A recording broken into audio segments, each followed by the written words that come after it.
Bonjour la famille, et j'espère que vous allez bien. Nous sommes sur le canal Augustin Info. Ici, nous accompagnons un immigrant en terre américaine. La thématique de la journée fait partie des interdictions une fois sélectionné à la loterie DV. Qu'est-ce qu'il faut faire quand vous êtes sélectionné? J'ai signalé cela dans la dernière vidéo. Et pour le thème de la journée, qu'est-ce qu'il ne faut pas faire? Quand vous êtes sélectionné à la loterie, c'est bon, félicitations. Mais avoir le visa, c'est aussi autre chose.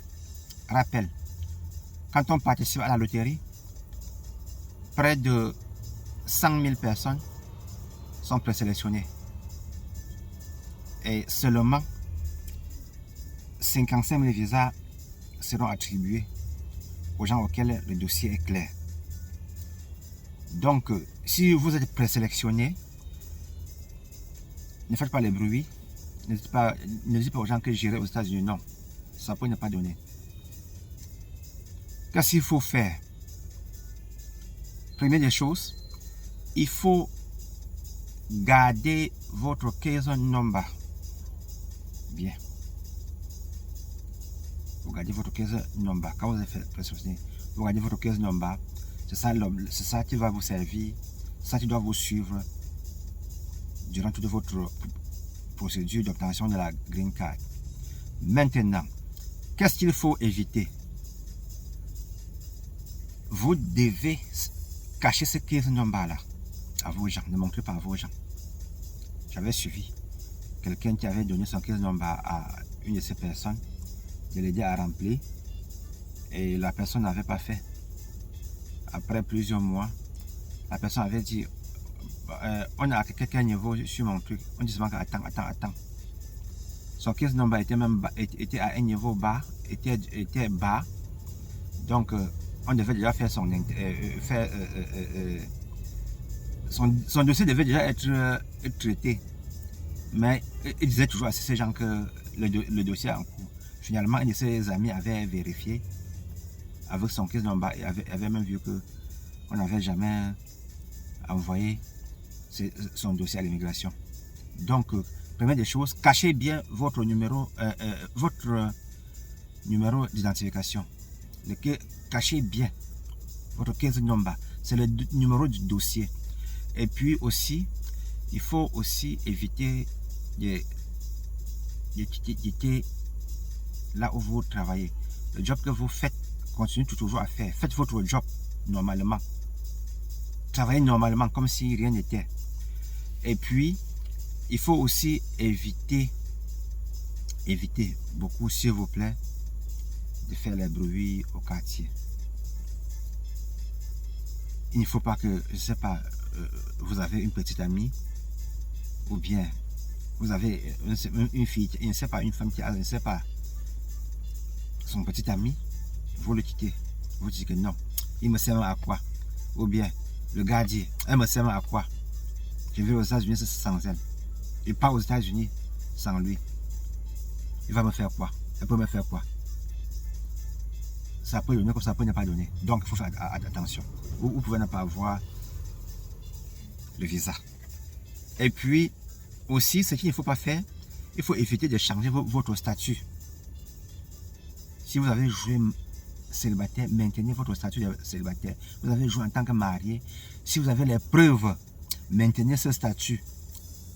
Ne changez rien, ne modifiez rien sur votre dossier. Si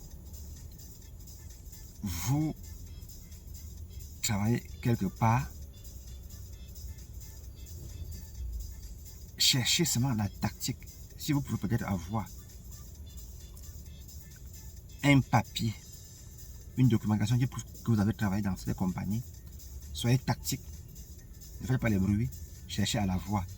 Parce que ça pourra vous servir au moment de l'interview. Quand vous remplissez la DS260, il y a une partie qui concerne votre votre emploi actuel. Donc, il faut être très, très tactique. N'allez pas faire les bruits au quartier. Ne quittez pas votre job. Ce que vous faites, maintenez toujours. Il y a les gens qui quittent le boulot, ils vont se concentrer pour leur dossier d'ambassade et finalement, ça ne donne pas. Moi, j'en connais un cas. Bon, et puis, également, évitez de vendre vos objets. Il y a les gens qui ont les maisons. Une fois présélectionnés, ils disent qu'ils vont vendre la maison pour faire le dossier. Non. Ne vendez pas votre maison.